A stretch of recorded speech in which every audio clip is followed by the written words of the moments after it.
O Senhor esteja convosco. Proclamação do Evangelho de Jesus Cristo, segundo Marcos. Glória a vós, Senhor.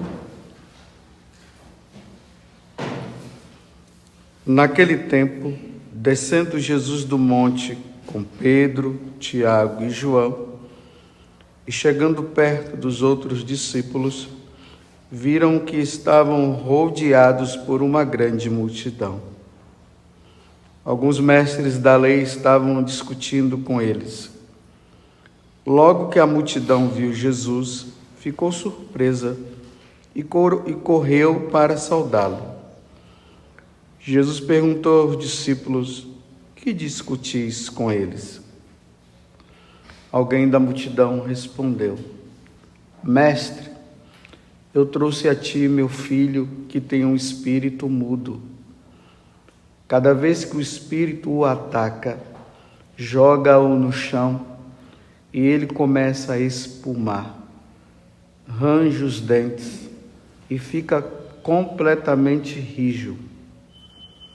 Eu pedi aos teus discípulos para expulsarem o espírito, mas eles não conseguiram." Jesus disse: "Ó geração incrédula, até quando estarei convosco? Até quando terei de suportar-vos? Trazei aqui o menino." E levaram-lhe o menino. Quando o espírito viu Jesus, sacudiu violentamente o menino, que caiu no chão e começou a rolar e a espumar pela boca. Jesus perguntou ao pai: "Desde quando ele está assim?" O pai respondeu: "Desde criança. E muitas vezes o espírito já o lançou no fogo e na água para matá-lo. Se podes fazer alguma coisa, tem piedade de nós e ajuda-nos."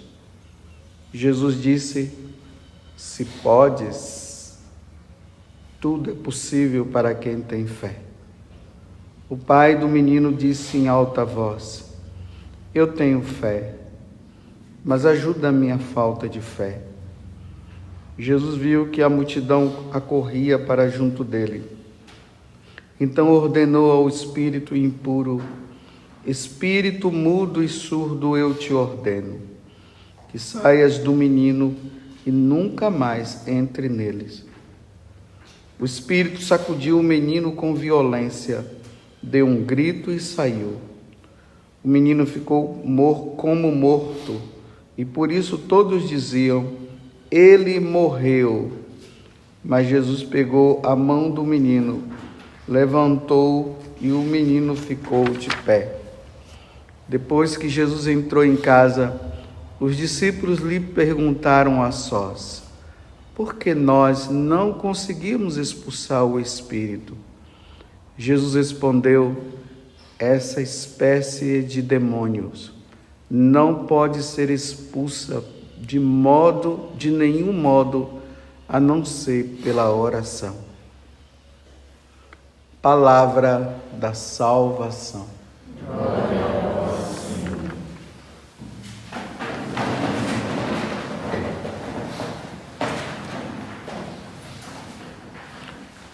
Meus irmãos e minhas irmãs, depois de ontem, o dia do Senhor, onde nós, junto com os nossos familiares, participamos do sacrifício da Santa Missa, porque é o dia do Senhor. Jesus morreu na sexta-feira e ressuscitou no domingo.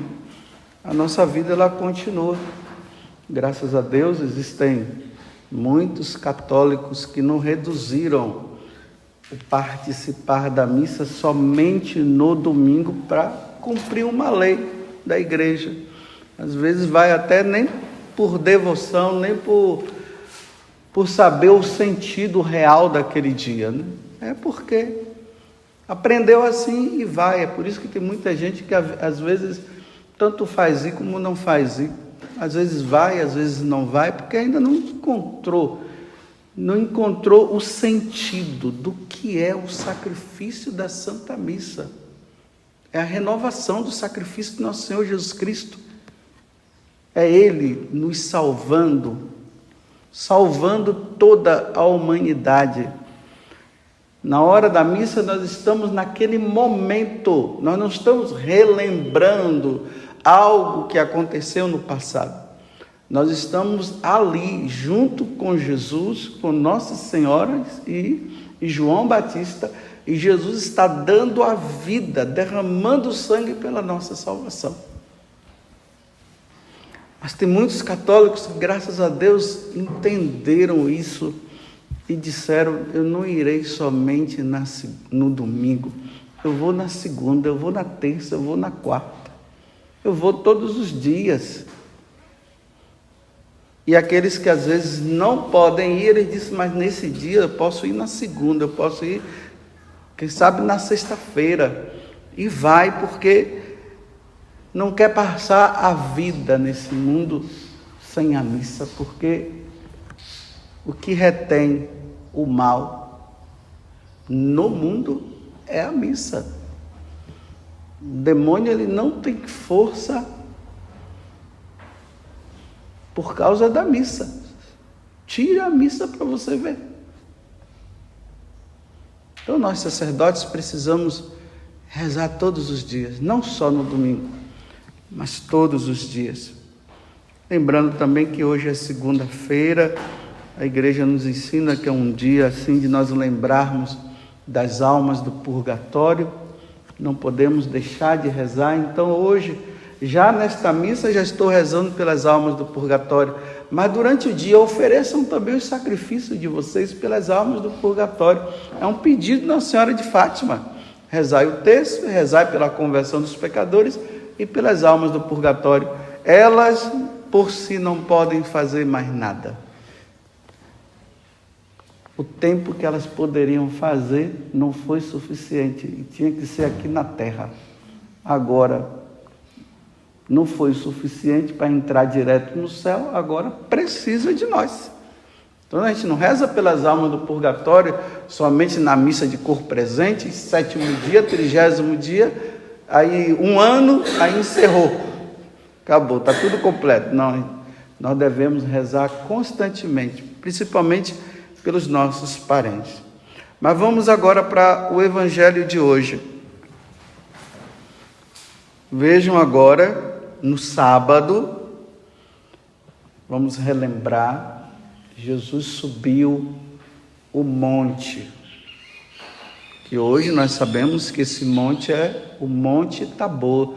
Geralmente nas peregrinações, quando nós vamos nesse monte. E realmente ele é muito alto, 599 metros, mais ou menos, do nível, né? Acima do nível do mar. Os peregrinos, quando vão, têm o privilégio de subir lá com um táxi, né? É um carro que nos leva, porque se fosse a pé, iria durar mais ou menos uns 40 minutos, mais ou menos, para subir. Mais ou menos isso. Então Jesus sobe, se transfigura, mostra para os apóstolos quem ele é, mas só os 3, Pedro, Tiago e João. Os outros ficaram lá embaixo. Tem um povoado que fica na base dessa montanha, que hoje o nome dele é Afula, o nome desse lugar, desse povoado. Eu não sei se o povoado é o mesmo do tempo de Jesus, mas só para entender, é um povoado muçulmano, não é judeu, é muçulmano. Então a montanha está ali, quando a gente está subindo, antes de chegar na montanha, melhor dizendo, tem esse povoado. Então vamos supor que tenha sido esse povoado. Então quando Jesus desce, Pedro, Tiago e João, assim, animadíssimos com aquela experiência que eles tiveram de ver a transfiguração de Jesus, de ver Moisés e Elias, de ter visto a ação do Espírito e Deus, o Deus Pai falando, esse é o meu filho, ouvi-o. Quando chega ali embaixo, está o maior fuzuê agora. Um problema estava acontecendo. Uma pessoa possuída por um demônio, provavelmente um rapaz, um jovem, o pai ali aflito, porque haviam pedido aos apóstolos, e os apóstolos não conseguiram expulsar o demônio, não. O homem já estava até meio desanimado. Então, quando Jesus chega, ele diz: olha, se tu podes, é por isso que ele está dizendo, se tu podes, porque já que os apóstolos não conseguiram, será que tu vai conseguir? É o desabafo de Jesus, né? Ô geração incrédula. E aí, Jesus expulsa, e no final, os apóstolos vão perguntar: mas por quê? O que foi que aconteceu? Por que nós não conseguimos expulsar esse demônio? Então, lembremos que no capítulo 3 de São Marcos, tem a escolha dos apóstolos. Lá nos outros evangelistas, logo depois da escolha, tem o envio também. Jesus enviou os apóstolos e ele deu o poder. E um dos poderes que Jesus deu para os apóstolos foi qual? Expulsar os demônios. Então agora, por que eles não expulsaram? Jesus já tinha dado o poder para eles. E agora não estão conseguindo? Os discípulos lhe perguntaram a sós. Na verdade, eles estavam envergonhados. Então, Senhor, por que nós não conseguimos expulsar esses espíritos? Aí Jesus falou: olha, só com jejum e oração. Marcos não coloca o jejum, os outros colocam, mas está tudo incluído. Há espécies de demônio que não pode ser expulso de nenhum modo, a não ser pela oração, e eu acrescento que os outros evangelistas falam, né? Os outros evangelistas. Jejum e oração. Então quer dizer que eles não estavam rezando? Então estavam sem vida de oração? Eles voltam entusiasmados quando eles vêm contar para Jesus ali naquele momento que eles vão evangelizar, eles voltam todos felizes e tal. Aí Jesus diz: vamos parar aqui, vamos descansar um pouco. É assim que Jesus fala. E Lucas ainda diz assim: olha, não se alegrem pelos demônios que foram expulsos. Se alegre sim, porque o nome de vocês está escrito no céu. É isso que Jesus fala. Mas agora não estão expulsando mais. O que aconteceu? E Jesus diz que essa espécie de demônio só se expulsa com jejum e oração.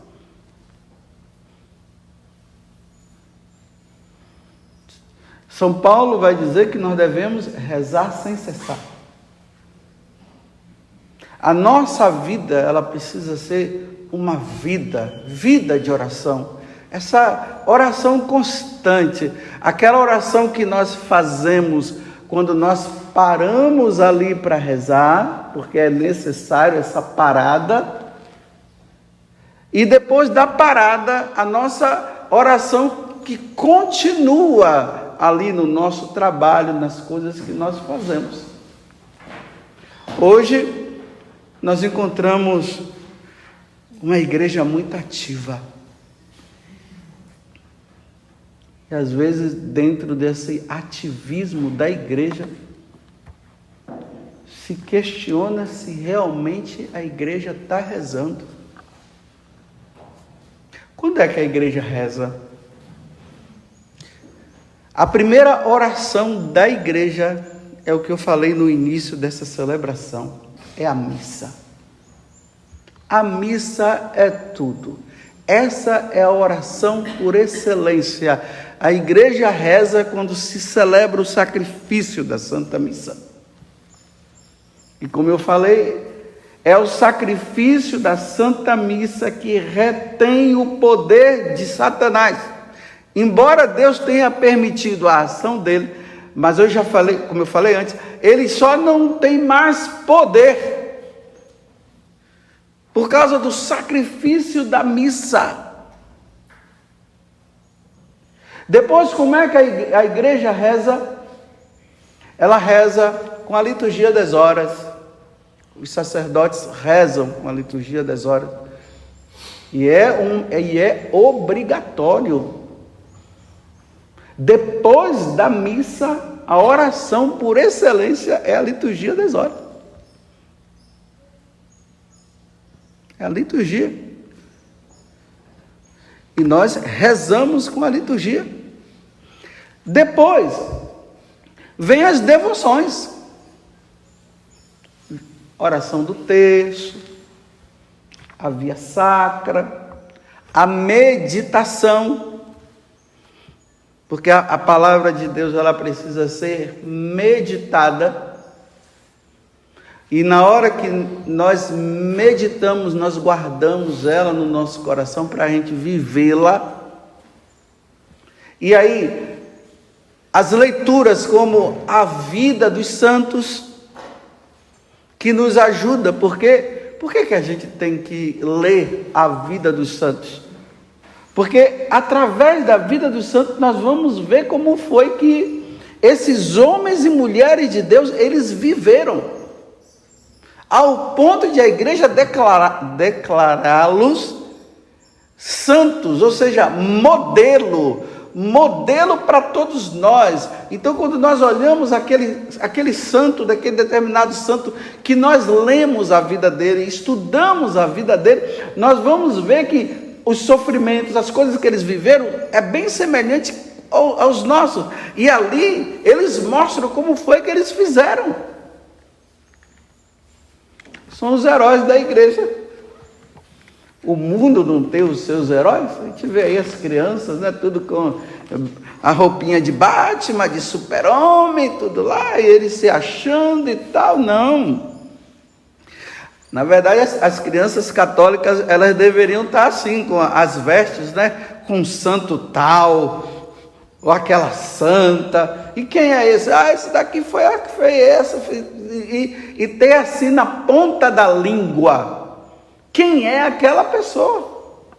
Porque a gente às vezes estamos tão mundanos que nós procuramos modelos no mundo. E o pior de tudo, são fictícios, não existem. Eles não existiram. Batman não existiu. Mulher Maravilha não existiu. Está tão impregnado, televisão, é tudo, que os meninos ficam tudo, aí os pais compram, e você vê os meninos, e eles se acham, né? E tomem cuidado, porque de repente ele acha que ele é super-homem e vai querer pular para voar, e não vai voar coisa nenhuma, fica atento. Mas nós temos os nossos modelos, uma Santa Catarina de Sena,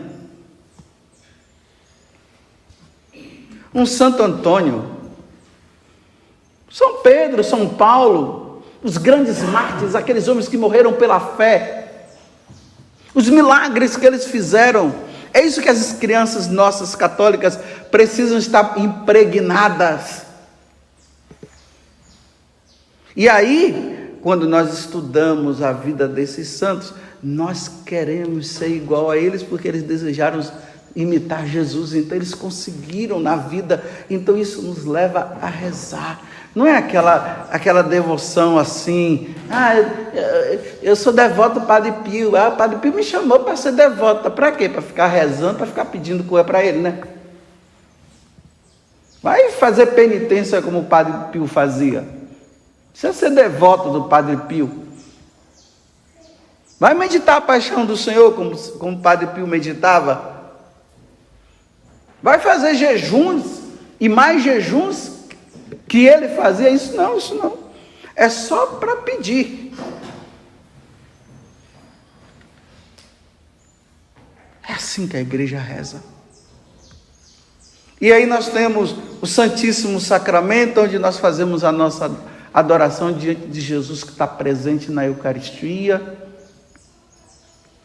Se todos nós católicos colocássemos mesmo em prática tudo aquilo que nós precisaríamos fazer na nossa vida com Deus, sem deixar de fazermos as nossas obrigações, viu? Cuidado, porque senão agora a pessoa vai ficar pensando que ela tem que ficar rezando o tempo todo, tem que estar lá assim, de mãos postas, e a criança está querendo mamar e não dá de mamar, viu? Cuidado.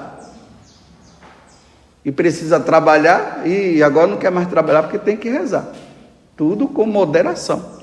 Mas se a igreja rezasse como deveria rezar, Satanás não estaria fazendo essa arruaça que estava fazendo ali naquela cidade com aquele jovem. Ele não estaria fazendo. Mas nós, repito, é uma igreja muito ativa, é muita reunião para isso, e a reunião para decidir uma outra reunião.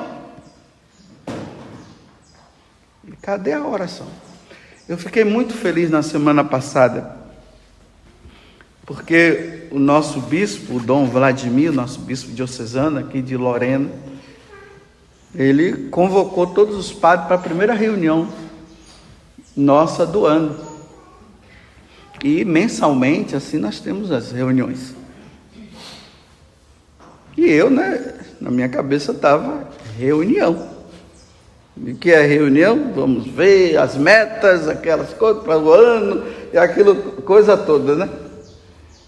E quando eu cheguei lá, teve a confraternização, o cafezinho da manhã.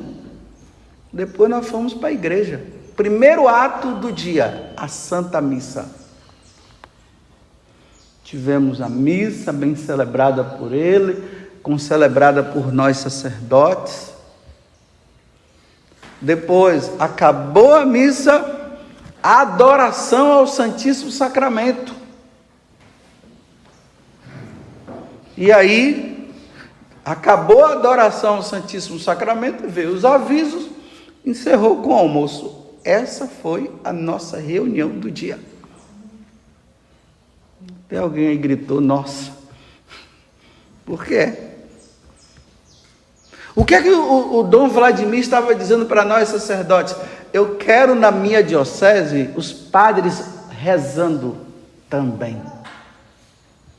Atuando, fazendo os seus trabalhos, mas a primeira coisa, a missa, segunda, adoração ao Santíssimo Sacramento. Porque a nossa finalidade de nós sacerdotes é essa. Nós somos os intercessores, nós somos os representantes de Cristo, nós somos a pessoa de Cristo, persona Cristo. E o que foi que Jesus veio fazer aqui?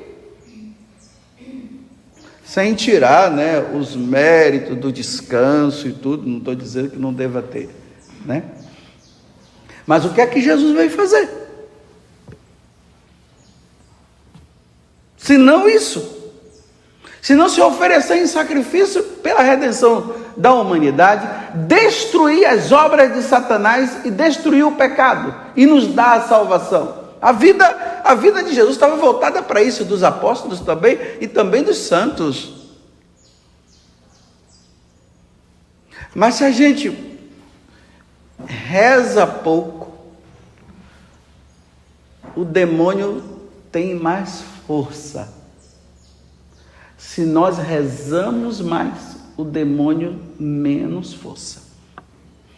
Imagina uma diocese onde você encontra os padres fazendo aquilo que é a obrigação dele e a obrigação maior que é a vida de oração.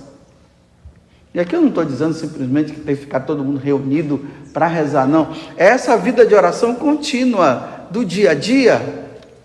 Às vezes as pessoas ficam esperando convocação. Vamos rezar pela fome no mundo. Vamos rezar agora pelos desastres no mundo. Vamos rezar. Olha, se nós tivéssemos a vida de oração, eu acho que não precisaria nem ficar fazendo convocações. Mas tem gente que fica atrás só de convocação. Se tiver convocação, ele vai. Se não tiver, não vai. Não reza. É somente, tem que bater o sino, oração, aí vai rezar. Aí fica ali no meio do povo, aquela coisa toda, e aquele negócio e toda, mas na hora que é para rezar em particular, não reza sozinho não. Eu não rezar sozinho. É a oração individual que me leva a uma qualidade melhor na oração comunitária. Mas repito, a maior oração da igreja é a missa, é a Santa Missa, onde a assembleia se reúne em volta do altar para estar diante do crucificado que está derramando sangue pela nossa redenção. Por isso que a gente precisa se preparar bem para vir à missa. Essa correria, nos preparemos bem, como Nossa Senhora fala. Chega uns minutos antes. Eu acho bonito aqui, né, nessa capela, quando eu chego, tem pessoas que já estão ali no silêncio, recolhido, rezando para aguardar o momento que a gente tem que entrar, desculpa eu falar assim, no clima. Nós temos que entrar no clima do que está acontecendo. Agora, meus irmãos, se Tiago está falando na primeira leitura de rivalidades, de ciúmes, de intrigas, e ele ainda diz assim, essas coisas terrenas, materialistas e diabólicas que estavam acontecendo lá na comunidade, lá na igreja passada. Será que a igreja hoje não está assim porque nós não estamos rezando? Tanta divisão, tanta coisa, tantas rivalidades. E muita gente sábia, viu? Meu Deus, só entrar na internet que você vai ver, meu Deus do céu. É muita gente que sabe demais. E fala isso, e fala aquilo, e contesta aquilo, e contesta aquilo. Porque na aparição da Senhora disse isso, porque naquela outra disse lá, porque não sei quem, porque... Muita gente sabe. Aí eu pergunto assim, mas quem está rezando, hein? Quem é que está tendo tempo para dobrar os joelhos? Porque fala mal desse, fala mal daquele, diz não sei o quê, que a igreja está assim, que a igreja está assada, que os padres não fazem isso, que os padres não fazem aquilo, e não sei o quê, e aquela coisa toda. Agora eu pergunto, mas quem está rezando? Não são as nossas reuniões, não são os nossos questionamentos, não são as nossas... o apontar o dedo para esse ou para aquele que vai mudar, não. O diabo quer ver isso mesmo, ele quer colocar isso, confusão, apontar dedo daqui, apontar dedo para lá, e todo mundo discutindo, e todo mundo falando, e fala mal do Papa, e fala mal daquele, e fala mal e fala não sei o que, e a igreja que é vacante, e a igreja que está sem Papa, uns dizem que está sem Papa, outros dizem que está... Não, temos um Papa, meu filho. Agora, se esse Papa não está sendo agradável, você reze por ele, mas que ele é o Papa, ele é o Papa. Foi devidamente escolhido, viu?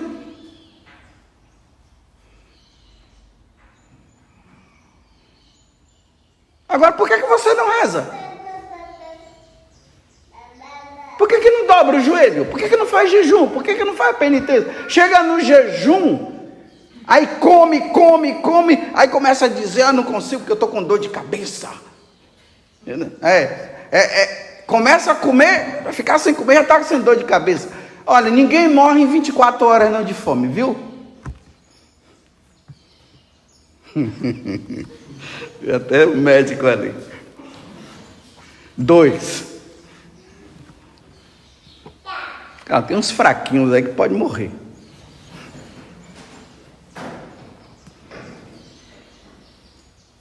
Cadê no dia do jejum que não faz? Por que não reza? Vamos rezar pela igreja. Se você está vendo que está tudo errado, e até esse, ou aquele, esse padre, esse bispo, aquilo lá, tanta coisa que está aí, que aí nós estamos vendo, eu não estou dizendo que não está vendo. Tem muita coisa errada na igreja, mas sempre teve, viu? Já começou com Judas. Agora você está rezando? Porque há tipos de demônios que só se expulsa com jejum e oração, meu filho. Ora, vocês pensam que rezar é fácil, é? Começar a rezar, abre a boca. A pessoa está ali tranquilo, falando mal dos outros, né? Fala. Aquele entusiasmo para falar mal da igreja, falar mal do Papa, falar mal do Padre Augusto, falar mal de não sei quem, né? Aí tá aquela empolgação aí, vamos rezar, e começa a rezar, abre a boca. Aí depois diz que é espírito, eu estou com espírito, você está com nada, é preguiça mesmo.